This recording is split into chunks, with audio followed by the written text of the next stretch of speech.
إن الحمد لله نحمده ونستعينه ونستغفره ونؤمن به ونتوكل عليه ونعوذ بالله من شرور أنفسنا ومن سيئات أعمالنا من يهده الله فلا مضل له ومن يضلل فلن تجد له وليا مرشدا وأشهد أن لا إله إلا الله وحده لا شريك له ولا ضد ولا ند ولا مثيل له ولا مثال له وأشهد أن سيدنا ومولانا ومعلمنا ومرشدنا ومخرجنا من الظلمات إلى النور محمدا عبده ورسوله أرسله الله بالحق بشيرا ونذيرا وداعيا إلى الله بإذنه وسراجا منيرا فقد بلغ الرسالة وأدى الأمانة ونصح الأمة وكشف الغمة فترك أمته على المحجة البيضاء ليلها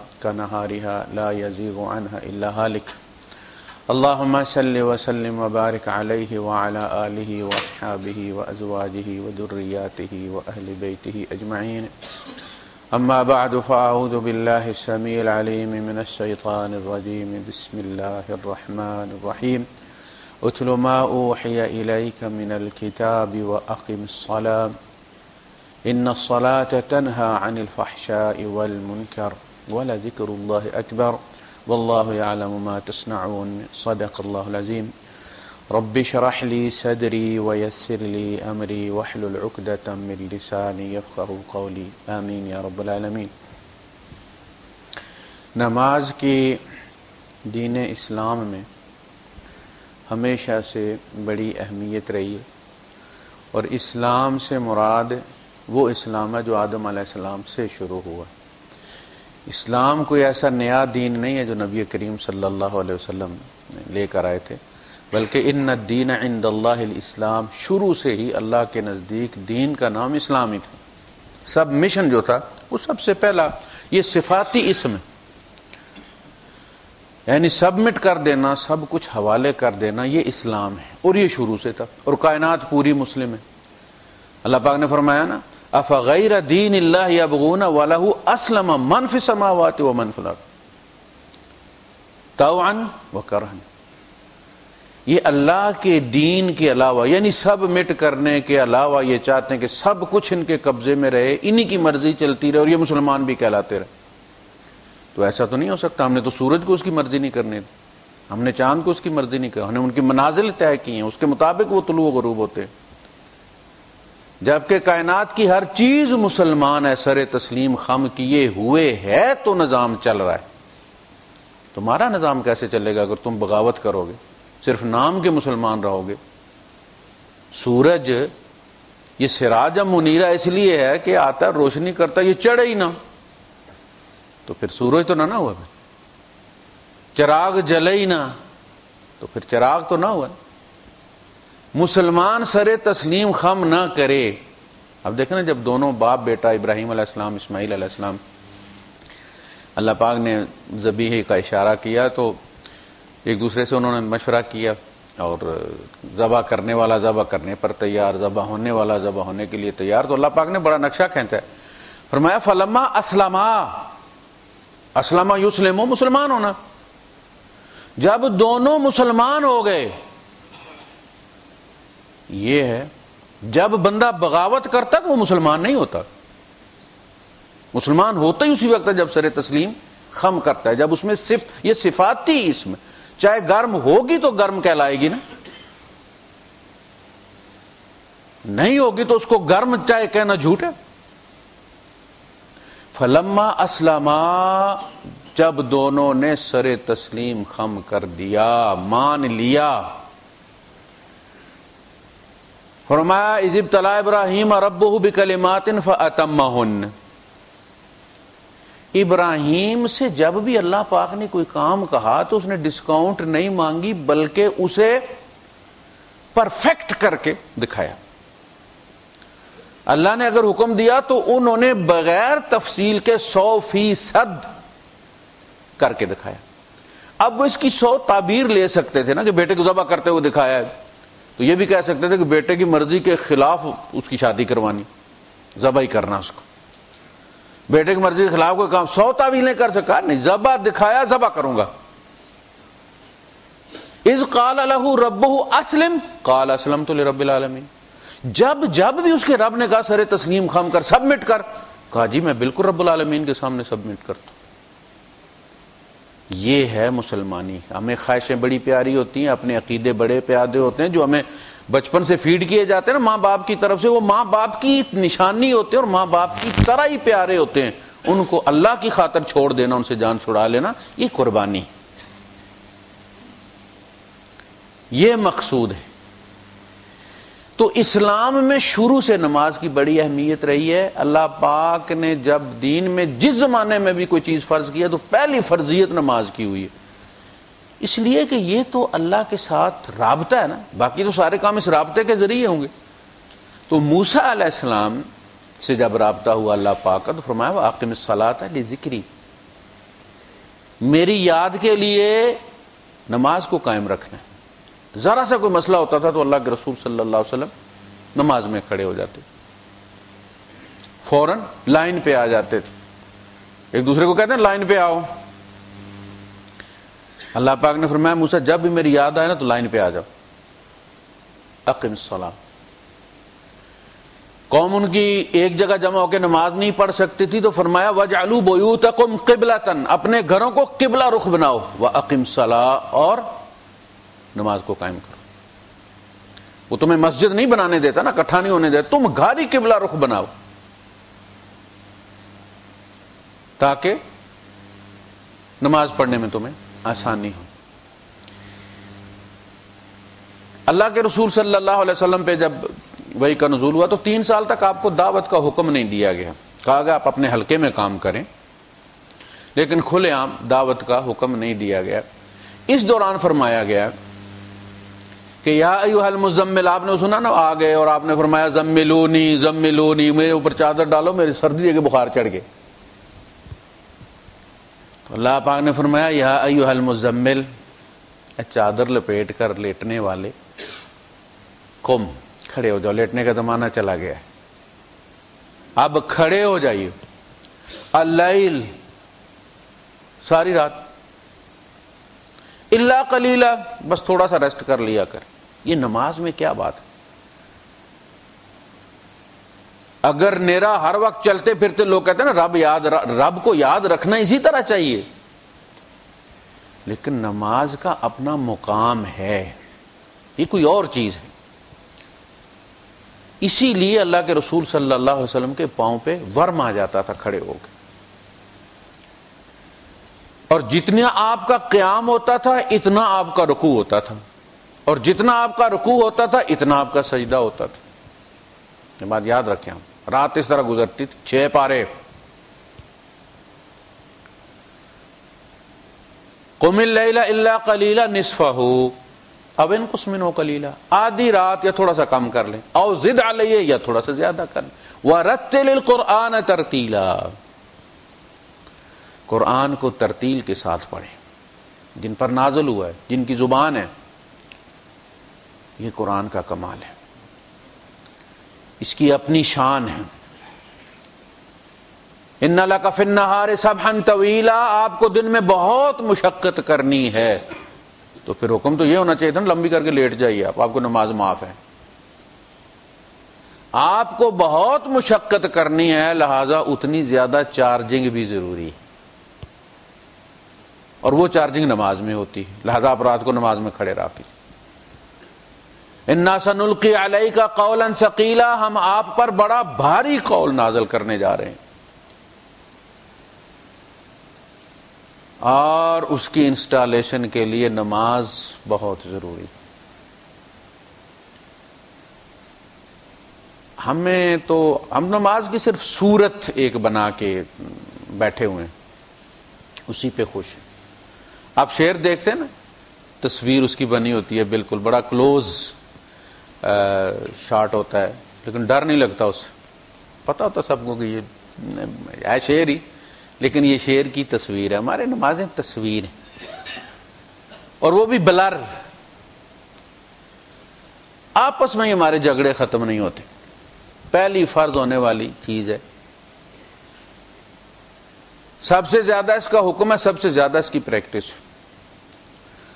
سال میں ایک دفعہ حج آتا ہے, جس کے پاس پیسے ہوں گے تو جائے گا نا. دن بدن مشکل ہوتا چلا جا رہا ہے, پیسے والے ہی کر سکیں گے, کسی کی زندگی میں موقع ہی نہیں آتا.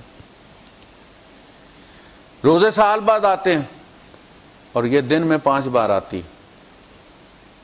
اس کے باوجود ہمارا اختلاف ختم ہونے میں نہیں آتا. اتل ما اوحی الیک, جو آپ کی طرف وحی کیا جاتا ہے اس کی تلاوت کیا کریں گے. واقیم الصلاۃ, اور نماز کو قائم کریں. ان الصلاۃ تنہی عن الفحشاء والمنکر. اب نماز کا فائدہ بتایا یا نماز کی نشانی بتائی کہ جب آپ یہ کریں گے تو نماز یہ کرے گی. جب آپ نماز کو نماز کی طرح پڑھیں گے تو نماز 2 کام کرے گی. وہ آپ کو بے حیائی سے روک دے گی, آپ کے اندر حیا پیدا کرے گی. رب کے منہ لگنا ہے تو بندہ سوچتا ہے کہ اس قسم کا منہ بنا کے آئے. بندہ تھا نا, تو وہ اس نے اپنے بیٹوں سے کہا کہ جب میں مر جاؤں نا تو مجھے دفنانا نہیں, مجھے جلا دینا, اور میری راکھ کو ایک جگہ نہیں رکھنا, کچھ کو ہوا میں بکھیر دینا, کچھ کو پانی میں بہا دینا. اب بیٹوں نے اسی طرح کیا. حضور فرماتے ہیں اللہ نے اسے اکٹھا کر لیا. کہا تو نے کیا کیا؟ کہ اللہ پاک, میں نے زندگی میں کوئی ایسا کام کیا ہی نہیں تھا کہ میں کنگھی پٹی کر کے تجھے منہ دکھانے آتا. مجھے تو پتا تھا تو اکٹھا کر لے گا, لیکن میں اس قابل نہیں تھا کہ میں کہتا مجھے سجا دجا کے تم رکھنا. اللہ نے فرمایا اچھا تو اتنا ڈرتا ہے ہم سے, تو پھر دنیا کا ڈر اور آخرت کا ڈر اکٹھے نہیں ہوتے, جا ہم نے تمہیں معاف کر دی. تو یہ حیا پیدا کرتی ہے, بے حیائی کے رویوں سے روکتی ہے کہ یار یہ مناسب نہیں ہے, یہ جو بات میں کرنے لگوں ٹھیک ہے, یہ رویہ صحیح نہیں. منکر برے کاموں سے روکتی. اب دیکھیں نا, نماز مسلسل آتی ہے. لوگ کہتے ہیں مولویوں کو اور کام ہی کو نہیں, نماز پڑھ کے گھر پہنچو پیچھے جان دے دیتے. خاص کر کے سردیوں میں تو بڑے چھوٹے وقفے ہوتے ہیں. تو ابھی وضو نہیں ٹوٹتا کہ اگلی نماز کا وقت آ جاتا. وہ بھی ہیں کہ جو عصر کی نماز پڑھ کے نکلتے ہیں, یہ دیہات کی بات کر رہا ہوں میں. عصر کے بعد لوگ پھر اب فصلیں لینے کے لیے رات کو جو ڈالنا ہے جانوروں کو, صبح دودھ جو دینا ہے تو پھر وہ سارا کچھ رات کو ڈالنا پڑے گا, تو وہ عصر کے بعد جا کے لے کے آتے ہیں تاکہ وہ تازہ ہو. سبزہ جو بھی لے کے آنا ہے, الگ سے انہوں نے گندم بوئی ہوتی ہے اس کے لیے, چارے کے لیے. تو کچھ لوگ تو اپنی اپنی گندم کاٹنے نکلتے ہیں نا, تو کچھ لوگ جو ہے وہ دوسروں کی کاٹنے نکلتے ہیں.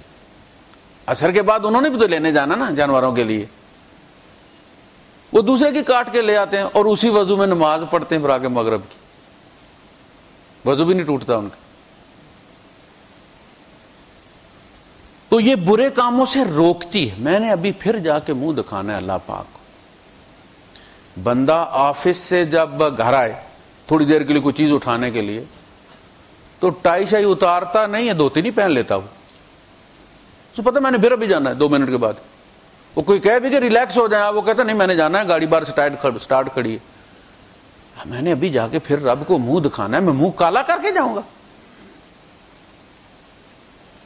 لیکن ہم اس تصور کے ساتھ کھڑے ہوں رب کے سامنے کہ ہم رب کو منہ دکھا رہے ہیں, رب ہمارے سامنے, ہم رب سے باتیں کر رہے ہیں.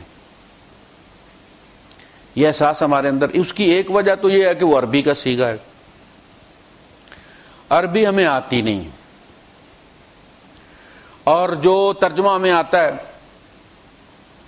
ترجمے میں گرمی ختم ہو جاتی ہے. وہ جو خلیل جبران نے کہا کہ translation is kissing through the glass, شیشے پہ ادھر بھی ہونٹ رکھ لے بندہ, ادھر بھی ہونٹ رکھ دے, بظاہر ملے ہوئے نظر آتے مگر گرمی منتقل نہیں ہوتی. الفاظ کا ترجمہ کر بھی دیا جائے تو جذبات کا ترجمہ کبھی نہیں ہوتا. براہ راست اللہ کی زبان میں سمجھ کر اللہ کی بات کو سمجھنا یہ الگ بات ہے. تو اصل نماز کی تابعداری ہے. وَقُومُوا لِلَّهِ قَانِتِينَ. نماز کے جتنے ارکان ہیں، جتنے فرائض ہیں، ان کی اصل قرآن میں موجود ہے، اسی لیے وہ فرض ہیں. فرض وہی چیز ہے جو قرآن سے ثابت ہے. قوموا للہ قانتین، اللہ کے سامنے تابع داروں کی طرح کھڑے ہو جاؤ. پہلی کیفیت یہ تھی کہ ہاتھ چھوڑ کے کھڑے ہوتے تھے. ہاتھ چھوڑ کر کھڑے ہوتے تھے. اور وہ ایک الگ کیفیت ہے. کبھی آپ اس طرح 2 رکعت نماز نفل پڑھ کے دیکھیے گا. یعنی بندہ جب رب کے سامنے کھڑا ہو، میں آپ کو کھڑے ہو کے دکھاتا ہوں. یہ دیکھیے، یہ ہے. یہ انداز آپ کو پتہ ہے سر جھکا کے کون کھڑا ہوتا ہے؟ تابع داری والا. یہ میں نے اس لیے کہا کہ آج ہی آپ بے شک 2 رکعت نماز نفل اس طرح پڑھ کے دیکھیے گا. کبھی کھڑا ہونا ہی کیفیت کو تبدیل کر دیتا ہے. یعنی آپ کے سامنے بچہ ہے، اگر اس نے کوئی خطا کی اور اس طرح آ کے کھڑا ہو جائے تو الفاظ کی ضرورت کوئی نہیں رہتی. اس کا یہ کھڑا ہونا ہی آپ اس کا جائزہ لیتے ہیں کہ یہ تو زمین میں گڑ گیا ہے، شرم سے، حیا سے غلطی ہو گئی. اب میں سے کیا کہوں، میں وضاحت بھی طلب نہیں کرتے آپ اس سے. اپنی طرف سے خود اس کے لیے کہتے اچھا آئندہ ایسا نہیں کرنا. یہ ایک کیفیت. پھر اس طرح مسلسل ہاتھ لٹکا کے کھڑا نہیں ہوا جاتا. آپ اگر کبھی کھڑا ہونے کی کوشش کریں تو 10 15 20 منٹ کے بعد انگلیاں پٹاخے مارنے لگتی، خون کا دوران جب جاتا نا سر. پھر سہولت دی گئی کہ آپ ہاتھ باندھ سکتے. ہاتھ باندھنا امام مالک رحمت اللہ علیہ کے نزدیک ہاتھ باندھنا سہولت دی گئی. اب یہ ہاتھ باندھنا جو ہے یہ ہر بندہ اپنی ہاتھوں، کسی کے بازو چھوٹے ہیں، کسی کے بازو لمبے ہیں. جب یہ سہولت ہاتھ باندھنے کی اس لیے دی گئی ہے کہ آپ ایزی ہو سکیں، ایزی فیل کر سکیں، کمفرٹیبل اپنے آپ کو محسوس کریں، تو ناف سے لے کر سینے تک جہاں آپ کے ہاتھ فٹ ہوتے ہیں یہ سارا ایریا ہاتھ باندھنے کا. یہ ایک کیفیت. دوسری کیفیت یہ تھی سٹارٹنگ کی کہ رکوع کے دوران قانتین، رکوع کے دوران ہاتھ دونوں گھٹنوں کے درمیان تطبیق کہتے تھے. تطبیق ہوتا ہے نا ملانا. وہ جو فوٹو خواتین کا لگا ہوتا ہے نا، خواتین نے حجاب کیا ہوتا ہے تو وہ اندر بھیجتے ہیں پھر لیڈیز کے پاس کہ وہ پر برقع اٹھا کے تو وہ پاسپورٹ پہ فوٹو دیکھ کے تو اس کی تطبیق کرے. اس کا نام ہوتا ہے خاتون کا مطبقہ. سعودیہ کے بارڈر پہ وہ لکھا ہوتا ہے، جو خاتون ہوتی ہے مطبقہ یعنی تطبیق کرنے والی. اردو میں ہمارے مطابق یا میرے مطابق، یہ مطابق جو یہ وہ ہے، اس کو کہتے ہیں تطبیق یعنی دونوں ہاتھوں کے ساتھ ملانا. اچھا یہ سب سے پہلے تھا. دیکھیے رکوع کا یہ انداز تھا. یہ دیکھیں یہ ہے. یہ اب یہ آپ اللہ کے سامنے کیے ہوئے ہیں. کوئی ہستی بچتی ہے پیچھے انسان کی؟ کبھی 2 رکعت نماز نفل اس طرح بھی پڑھیے، ذرا یہ ہاتھ پھنسا کے دیکھیے گا کتنی عاجزی ہے اس کے اندر. اپنے آپ کو بندے نے بالکل بے بس کر دیا. میاں محمد صاحب نے کہا نسن پجن کتے نہیں ہوندا، سر منہ اگے رکھیا تریا. یعنی یہ ایسے جیسے اپنے آپ کو بالکل اللہ کے سپرد کر دینا. تو مارے گا تو میں ہاتھ بچاؤ کے لیے بھی ہاتھ، اس لیے میں نے ہاتھ باندھ دیے نا، میں تو اپنے دفاع کے لیے بھی ہاتھ اٹھا نہیں سکتا. یہ بے بسی کا عالم ہے. نسن پجن کتے نہیں ہوندا، سر منہ اگے تریا. عدل کریں تا کوئی نہیں ٹوئی، فضل کریں تا تریا. اس کے بعد پھر اتنا لمبا رکوع. پھر سہولت دی گئی ہے کہ گھٹنے پکڑ لو باڈی کو. اب تم سہارا دے لو. یہاں سہارا تو نہیں ہوتا نا، یہاں تو آپ کو پورا، آپ جو بینٹ ہوئے ہوئے تو آپ کے گھٹنوں پہ وہ پورا بوجھ. ہاتھ جب آپ رکھ لیں گے تو بازوؤں پہ آ جائے گا اور وہ اینگل بن جائے گا، آپ کو سہولت مل جائے گی. گھٹنوں کو پکڑنا سہولت ہے، ابتدا تطبیق ہے۔ عبداللہ ابن مسعود رضی اللہ تعالیٰ ہمیشہ مرتے دم تک تطبیق کرتے رہے، یعنی انہوں نے سہولت استعمال نہیں کی۔ وہ تعلیم دیتے تھے جب رکوع کی نماز کی تو جو بندہ گھٹنوں کو پکڑتا تھا تو وہ ہاتھوں پہ مارتے تھے، جوان آدمی ہو تم اندر رکھو ہاتھ، تطبیق کرو۔ ہاں جب بوڑھے ہو جاؤ، ہمت نہ رہے تو گھٹنے پکڑ لو، لیکن تم ابھی جوان ہو، ابھی اسی طرح کرو۔ یہ ہے انداز۔ یعنی یہ جو نماز میں اختلاف ہے وہ کوئی فرضی اختلاف نہیں، ایسا اختلاف نہیں ہے کہ جس میں نماز ہونے یا نہ ہونے کا ہو۔ مسئلہ یہ ہے کہ جتنا بندہ قانت ہو سکتا ہے، اللہ کے سامنے عاجز نظر آ سکتا ہے، اتنا نظر آنا چاہیے۔ پتہ ہونا چاہیے بندے کو کہ وہ اپنے سینئر کے سامنے۔ نماز ایسے نہیں پڑھنی چاہیے کہ پتہ ہی نہ چلے کہ بندہ نماز پڑھ رہا ہے یا نہیں پڑھ رہا، ہاتھ حرکت میں ہے۔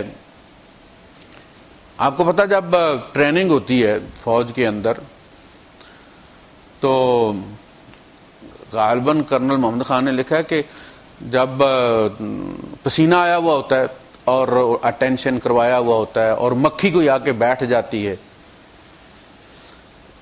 تو پھر ظاہر ہے خارش ہوتی ہے اس کے ساتھ۔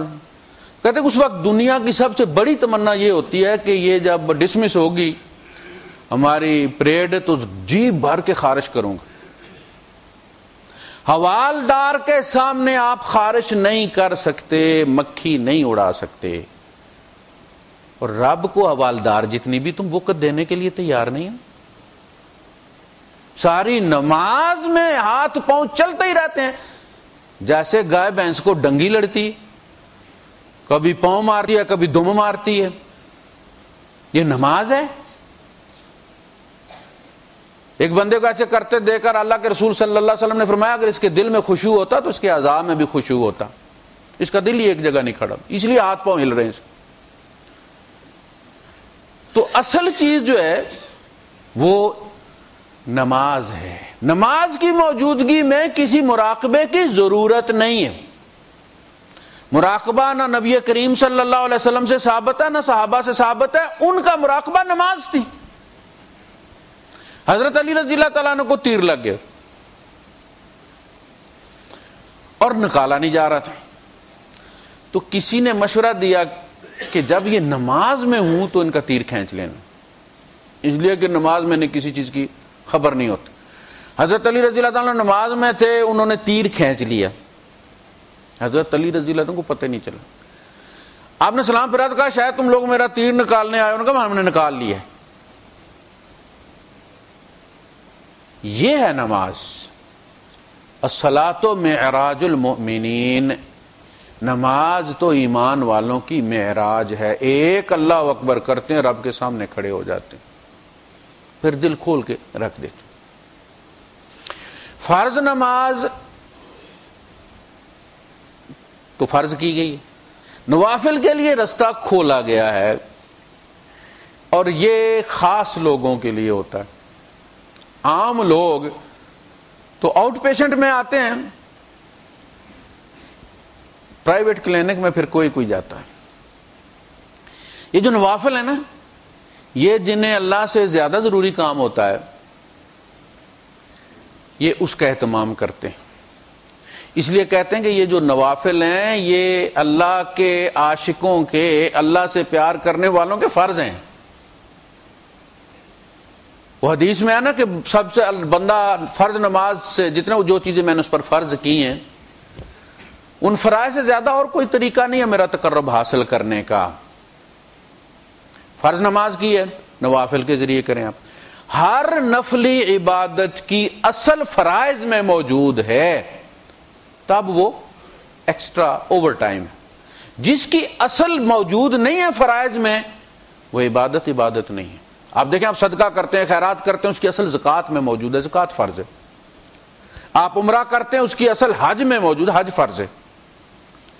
آپ نوافل پڑھتے ہیں، اس کی اصل فرض نمازوں میں۔ آپ روزے رکھتے ہیں پیر کا اور جمعرات کا، اس کی اصل رمضان کے روزے ہیں۔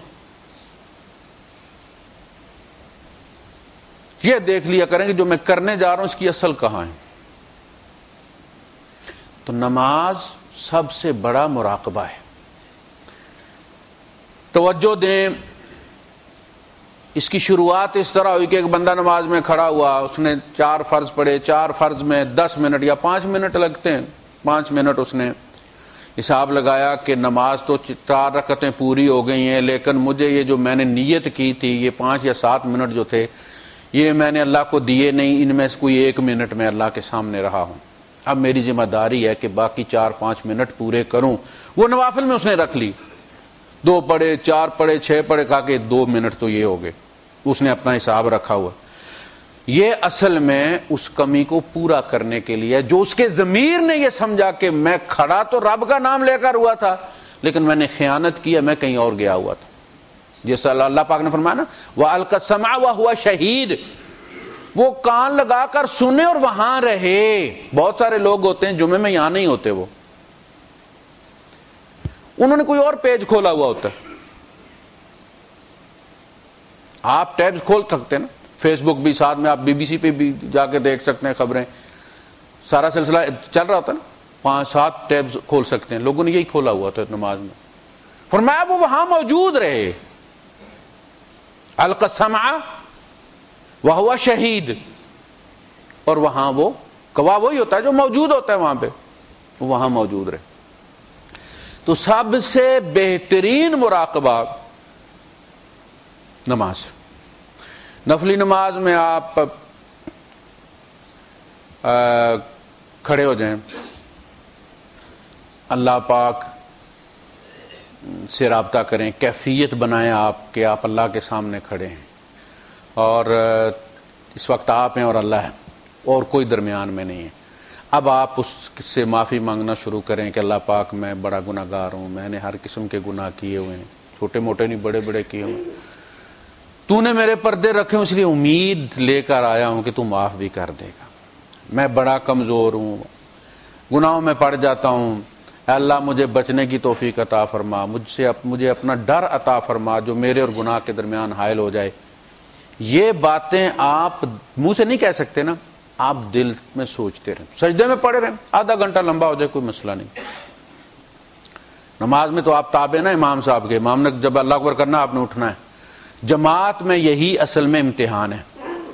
آپ جہاں پہنچے ہیں، جب امام کاشن دے دیتا ہے تو اس کے بعد آپ جو کچھ بھی کرتے ہیں وہ قبول نہیں ہوتا۔ امام جب سر اٹھا لیتا ہے، اب آپ 10 بار بھی سبحان ربی الاعلیٰ کہیں، اللہ کے یہاں وہ قبول نہیں ہوتا۔ امام کے اللہ اکبر کہنے کے بعد آپ کا وہ کام غیر سرکاری ہو گیا۔ اب آپ نے امام کو تابع، آپ نے ایک دفعہ کہا ہے سبحان ربی الاعلیٰ اور امام نے اللہ اکبر کہہ دیا، آپ اس کے ساتھ اٹھیں۔ امام اس لیے ہے کہ اس کی اطاعت کی جائے، اس کا اتباع کیا جائے، اس کے پیچھے پیچھے چلا جائے۔ بعض لوگ ہوتے ہیں وہ ساری نماز میں امام کے پیچھے دوڑتے رہتے، اتحیات میں سجدہ، امام دوسرا سجدہ کرنے والا، یہ پہلے سے اٹھیں گے۔ امام نے اٹھ کے آدھی اتحیات سے آدھی رکعت بھی پڑھ لیا، یہ بھی اتحیات پوری کر رہے ہیں، پتہ نہیں کیا پڑھتے ہیں اس میں۔ وہ کدھر گیا؟ امام کا اتباع کدھر گیا؟ اب تو اپنی نماز پڑھ رہے ہیں۔ آپ کی تشہد پوری نہیں ہوئی، امام نے کہہ دیا نا اللہ اکبر، کھڑے ہو جائیں۔ تشہد بیٹھنا واجب ہے، آپ بیٹھ لیے، پوری نہیں ہوئی، امام نے کہہ دیا اللہ اکبر، کھڑے ہو جائیں، اس کے اتباع کریں، اس کا اصل چیز وہ ہے۔ نوافل میں چونکہ یہ نہیں، اچھا آپ سوچنا شروع کریں گے تو دھارا ٹوٹ جائے گا۔ یہ اصل میں سوچ جو ہے یہ ایک ندی کی طرح، دریا کی طرح ہوتی ہے۔ آپ جب دکان کی سوچ سوچتے ہیں تو سارا پرنالہ ادھر چلا جاتا، ایک سے دوسری، دوسری سے تیسری دکان، یار یہ والا مہنگا بیچتا ہے، وہ والا سستا بیچتا ہے، یہ کیوں مہنگا بیچتا ہے، وہ کیوں سستا بیچتا ہے، یہ سلسلہ وہ پرنالہ ادھر موڑ دیتے ہیں۔ جب آپ اپنی ذات کی طرف پرنالے کا رخ کریں گے نا تو پھر الفاظ آپ کے پاس رہیں گے نہیں، یا سسکیاں ہوں گی، آنسو ہوں گے، اور اندر ہی الفاظ بنیں گے اور مٹتے رہیں گے۔ کبھی اس طرح کے بھی نفل پڑھ کے دیکھیں، وہ رکعتیں پوری کرنے والے 8 پڑھنی ہیں، 4 پڑھنی ہیں۔ کبھی رب سے بات کر کے دیکھیے، لائن ملا کے پہلے کنفرم کیجئے کہ بات سنی جا رہی ہے کہ نہیں سنی جا رہی، پھر اس کے سامنے دل کھول کے رکھیے، مسائل رکھیے اپنے، اس سے بڑھ کر کوئی حل کرنے والا نہیں، جس سے دل کی بات کی جائے ایسی اس کے سوا اور کوئی ہستی نہیں، اس لیے کہ سب سے زیادہ ہمدرد وہی ہے. یہ پہلی بات ہے. پردے دار وہ ہے، یہ دوسری بات ہے. اور سن کر کر سکنے والا کائنات میں وہی. باقی سنیں گے، افسوس کریں گے، چلے جائیں گے، کوشش بھی کریں گے، شاید کوشش پوری نہ ہو سکے ان کی، لیکن تم اس ہستی سے مخاطب ہو کہ جو قائل ہو گیا، مان گیا، راضی ہو گیا، تو پھر جو چاہے کر دے، اس یقین کے ساتھ اس کے ساتھ بات کرنی. وہ ایک ٹیکسی والا سامان لے کر آیا، پک اپ ٹیکسی والا، تو اس نے سمجھا کہ یہ عربی ہے. وہ جو ساتھ مزدور تھا اس کے، وہ ہمارا کشمیری بھائی تھا، پہاڑیا تھا کوئی. تو جو ڈرائیور تھا اس کی چھوٹی چھوٹی داڑھی تھی، اس کو وہ صوفی کہتے ہوں گے. تو جب اس نے بات شروع کی، پیسے تو پک اپ والے سے طے ہو گئے کہ جی 30 درہم میں لے کر آنا ہے، وہ لے کے آ گیا. اب وہ جو ساتھ مزدور آیا تھا، اب اس کی مرضی یہ تھی کہ اس مزدور کو بھی کوئی 10-20 یہ دے دیں. تو اس نے جب بات شروع کی تو وہ جو مزدور تھا وہ اس کو کہنے لگا، صوفی یارا عربی چنگا بلیدیاں. سمجھ لگی اب وہ کیا کہہ رہا ہے؟ عربی چنگا بلیدیاں سے مت 10 روپئے دے ہی چھوڑے. یعنی عربی زبان میں خوب لجاجت سے بات کرنا، التجا کرنا، ایڑیاں رگڑنا، 10 روپے نکال ہی دے. بس اللہ کے سامنے بلدنا ہے بھائی، ایڑیاں رگڑنی ہے، منتیں کرنی ہے، جانتا وہ سب کچھ ہے. ان چیزوں سے ہماری اپنی میل اترتی ہے، زنگ اترتا ہے، اللہ کو سب معلوم ہے. اس کی توفیق سے ہی ہم اس مقام پر پہنچے ہیں. تو جب اس کے سامنے سر رکھے بندہ تو یقین کرے ان آنسوؤں میں اپنی میل دھل دھل کے جاتی ہے. یہ مراقبہ ہے، یہ شرعی مراقبہ ہے، یہ قرآنی مراقبہ ہے، یہ سنت مراقبہ ہے. اللہ کے رسول صلی اللہ علیہ وسلم کے سینے سے ہانڈی کے ابلنے کی آواز آتی تھی، زور سے روتے بھی نہیں تھے کہ گھر والیاں جو ہے وہ نہ جاگ جائیں، ڈسٹرب نہ ہو جائیں. آواز کو گھونٹتے تھے تو سینے سے شاں شاں کی آواز نکلتی تھی رونے کی. حضور کوئی گناہگار نہیں تھے، وہ معصوم ہستی تھے.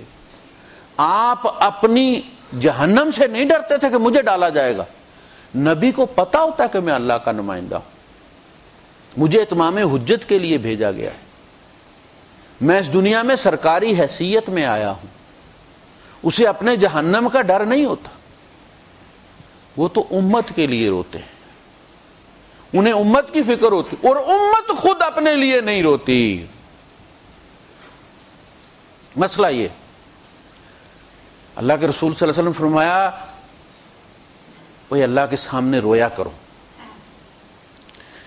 یہ بڑے بہترین، ہم یہ نہیں کرتے، ہم اتنے وظیفے، اتنی تسبیحات، اتنی 1000 بار فلاں آیت کا ورد، جن پکڑنا ہے تم نے،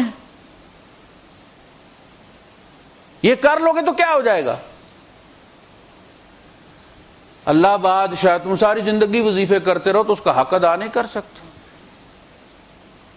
سب سے بڑا وظیفہ یہ ہے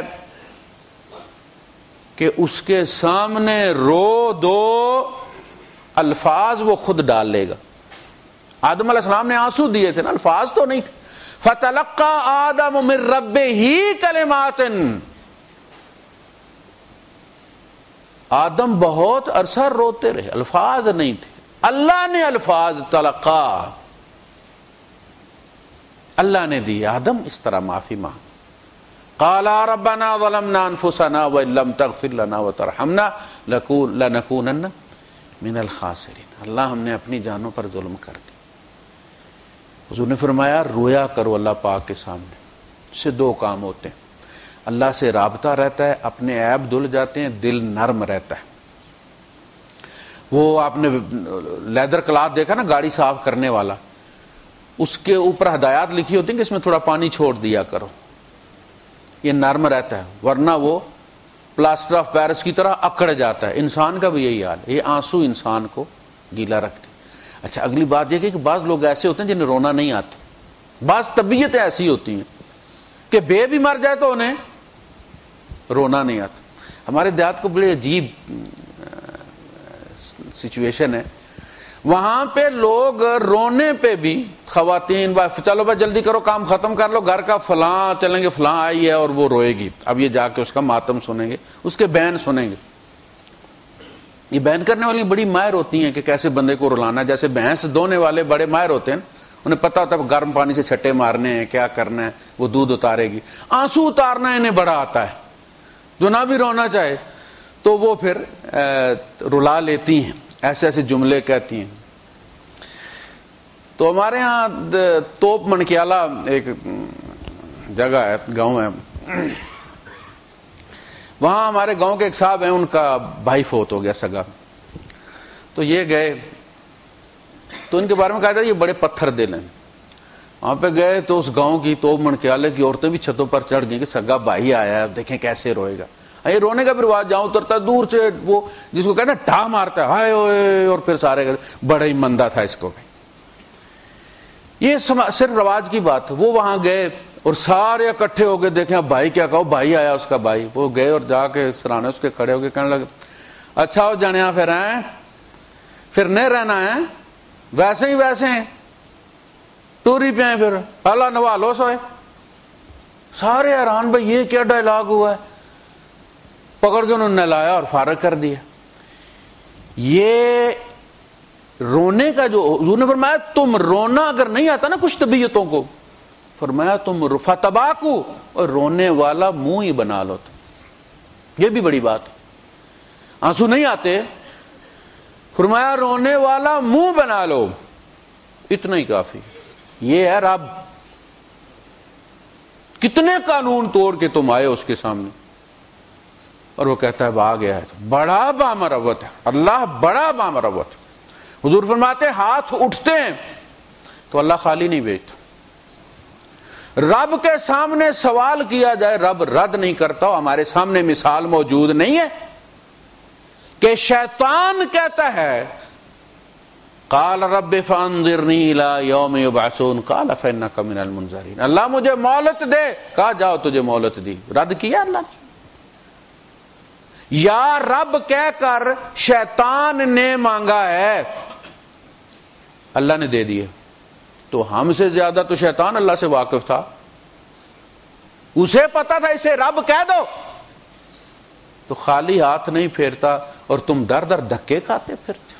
پھر بھی مسلمان, اعتبار نہیں تو اس پہ نہیں.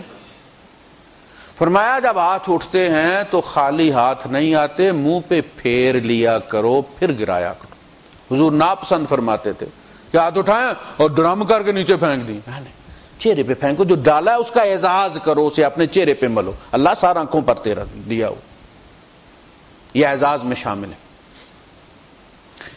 تو مومن کی سب سے پہلا امتحان بھی یہی ہے. حضور نے فرمایا العہد بیننا و بینہم الصلاۃ, ہمارے اور ان کے درمیان یعنی کافروں کے درمیان نماز کا فرق, نماز کا عہد ہے.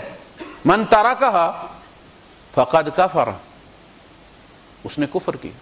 صحابہ کہتے ہیں سوائے نماز کے ہم نے کوئی ایسا فرض نہیں چھوڑا دیکھا کہ حضور نے اس طرح سختی کے ساتھ کفر کی وعید سنائی. اس کا جنازہ نہ پڑھا جائے, مسلمانوں کے قبرستان میں دفن نہ کیا جائے. اصل میں بہت ساری چیزیں ایسی ہوتی ہیں کہ جو سوشل ویلیوز سماج کے رویے کی وجہ سے وہ مر جاتی ہیں یا زندہ رہتی ہیں. صحابہ کے یہاں ماحول ایسا تھا, معاشرہ ایسا تھا کہ نیکی اگتی تھی اور برائی مرتی تھی. ہمارا معاشرہ ایسا, برائی پھیلتی ہے اور نیکی مر جاتی. صحابہ میں اگر کوئی لیٹ ہو جاتا تھا نماز سے تو وہ کونے میں ہٹ کے دیوار کے ساتھ لگ کے کھڑا ہو جاتا تو لوگ دیکھ نہ لیں. لوگ نکل جاتے تھے تو وہ نماز پڑھتے تھے حیا کی وجہ سے. یہ کیا کہ سویا رہا نماز نہیں. اب لوگ ہم نے لائن لگائی ہوئی ہوتی ہے,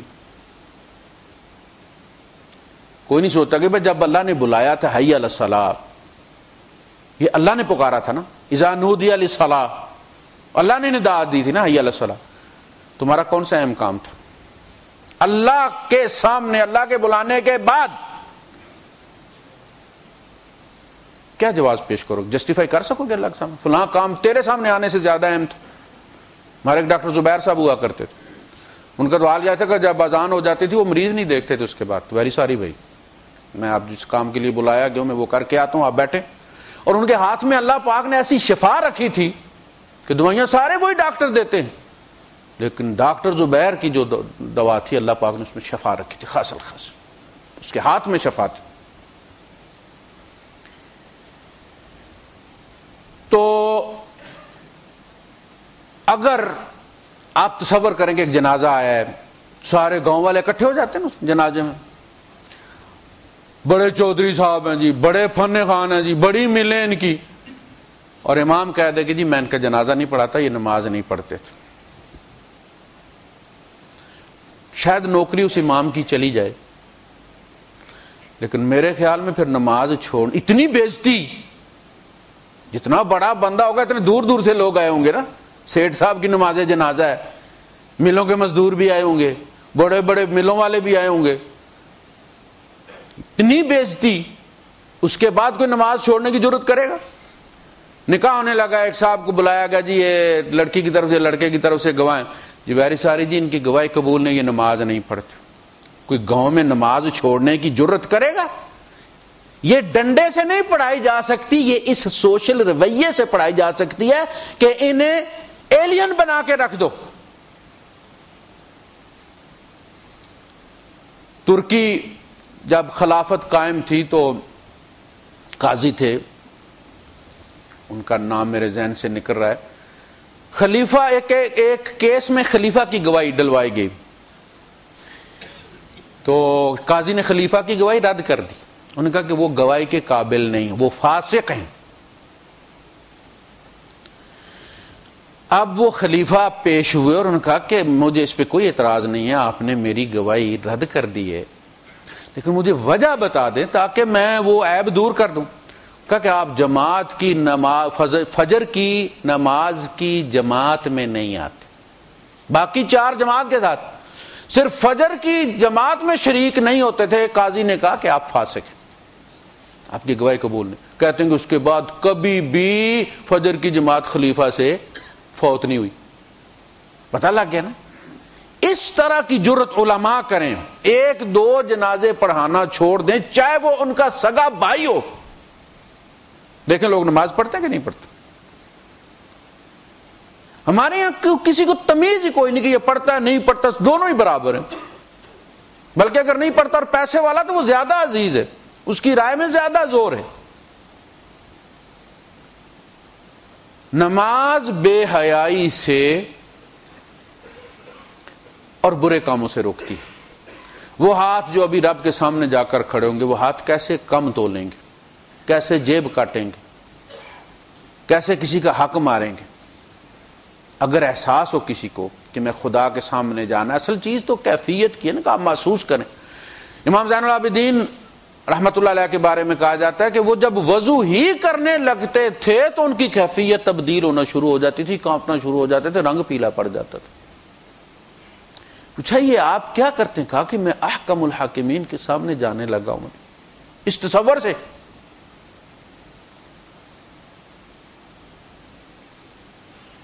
ان الصلاۃ تنہی عن الفحشاء والمنکر ولذکر اللہ اکبر. اللہ کے ذکر کے سب سے بڑے ذریعوں میں سے کچھ ذریعے ہم نے ایجاد کر لیے نا، سب سے بڑا ذریعہ نماز ہی ہے، سب سے بڑا ذکر نماز ہی ہے. اللہ پاک نے جب موسیٰ علیہ السلام کو بھیجا کتنے اہم مشن پہ، فرعون کے پاس جس نے دعویٰ خدائی کیا ہوا ہے، تو کوئی اہم چیز دی ہوگی نا. اپنا پرائیویٹ نمبر دیتا ہے نا بندہ کہ اس پہ میں ہر وقت تمہیں اویلیبل ہوں گا، میرا یہ نمبر صرف تمہارے پاس ہے، تمہیں کبھی بیزی نہیں ملے گا. فرمایا وَأَقِمِ الصَّلَاةَ لِذِكْرِي، موسیٰ ایمرجنسی ہو جائے تو نماز میں کھڑے ہو جانا. یہ ہے ذکر، یہی ہمیں نبی کریم صلی اللہ علیہ وسلم سے ملتا. فرمایا ہوا ذرا سی تیز چلنا شروع ہوتی تھی تو اللہ کے رسول صلی اللہ علیہ وسلم ٹہلنا شروع کر دیتے تھے بے چینی سے حجرے میں. عائشہ صدیقہ نے پوچھا رضی اللہ تعالیٰ عنہ، اللہ کے رسول کیا بات؟ جب بھی ہوا ذرا سی تیز چلتی ہے، وہ بیٹری نکال کے مجھے دے دیجیے، یہ نہیں اتر تو آپ بے چین ہو جاتے ہیں. تو آپ نے فرمایا کہ عائشہ یہاں سے نہیں، وہ بیٹری جو چارجنگ پہ لگی ہوئی 9 وولٹ والی سائڈ. تو آپ نے فرمایا کہ عائشہ جب ہوا چلتی ہے تو مجھے ڈر یوں لگتا ہے کہ جیسے پچھلی قوم ہوا کی وجہ سے ہلاک کی گئی تھی، کہیں اللہ پاک جو ہے وہ میری قوم کو اس طرح تو ہلاک نہیں کرنے لگا.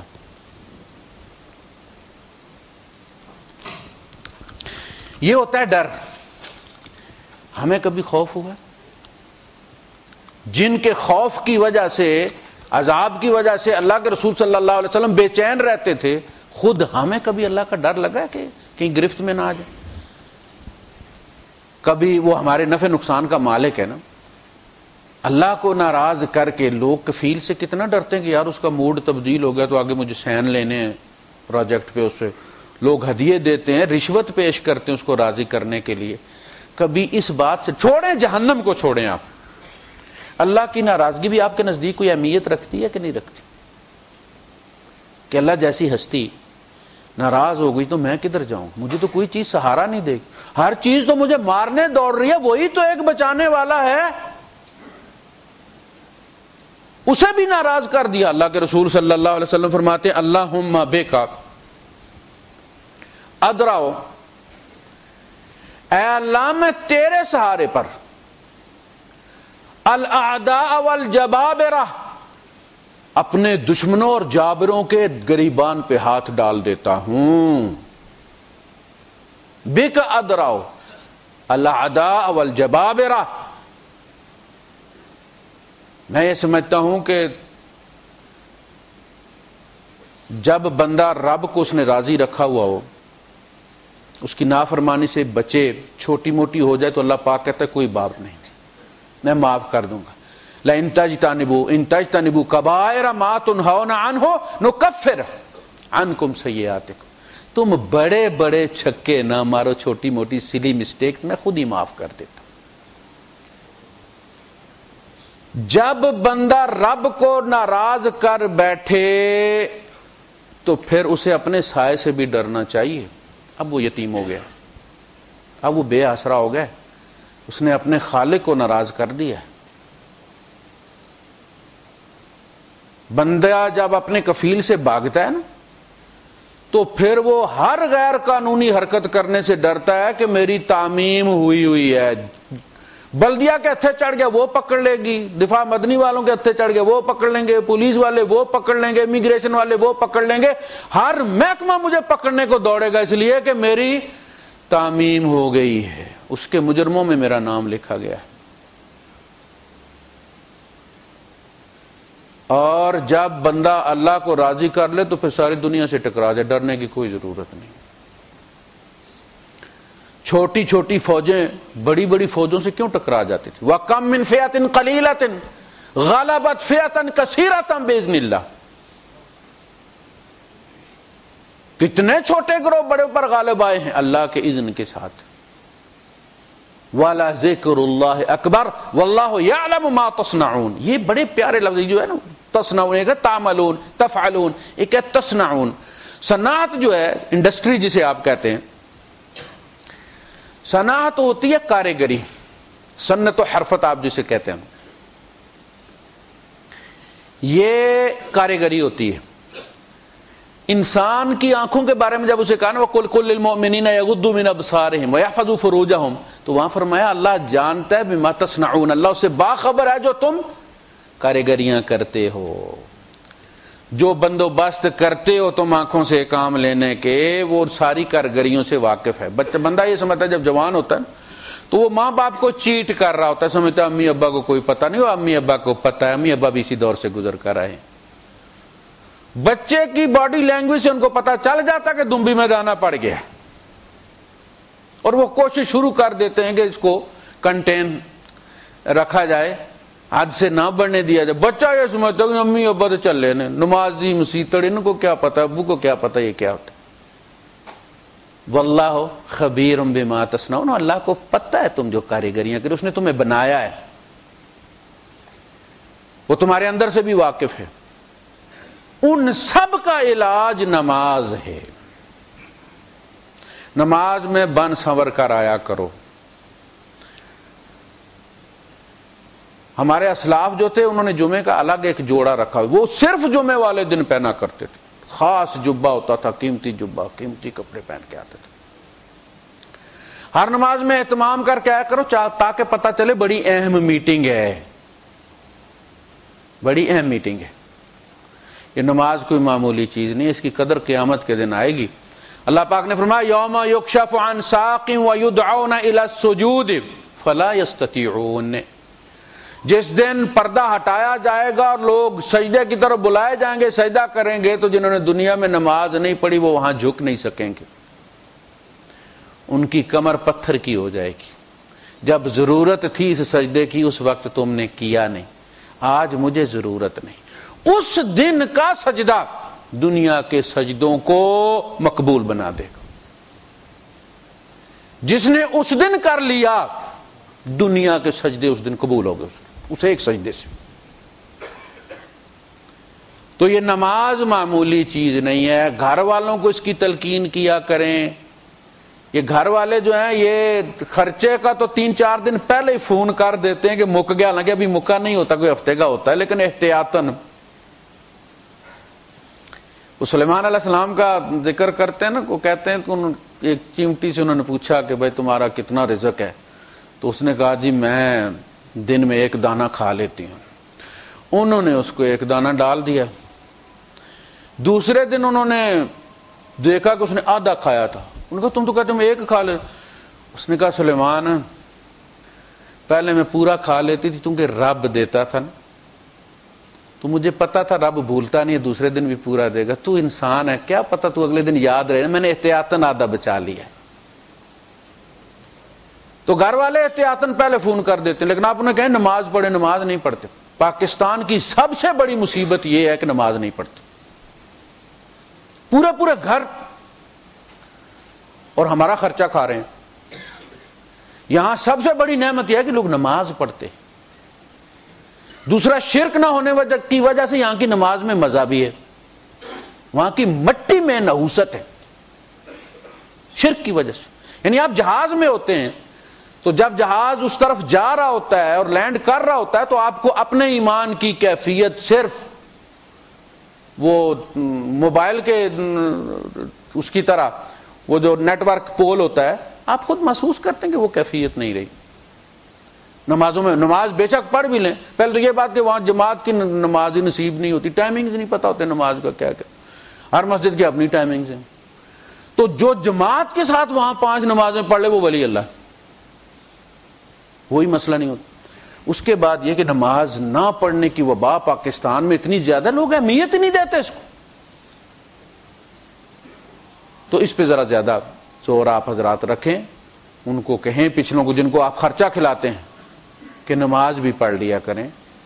اللہ کے رسول صلی اللہ علیہ وسلم نے فرمایا تمہارا رزق نہ کھائے فاسق فاجر، تمہارا رزق نہ کھائے. وآخر دعوانا الحمدللہ.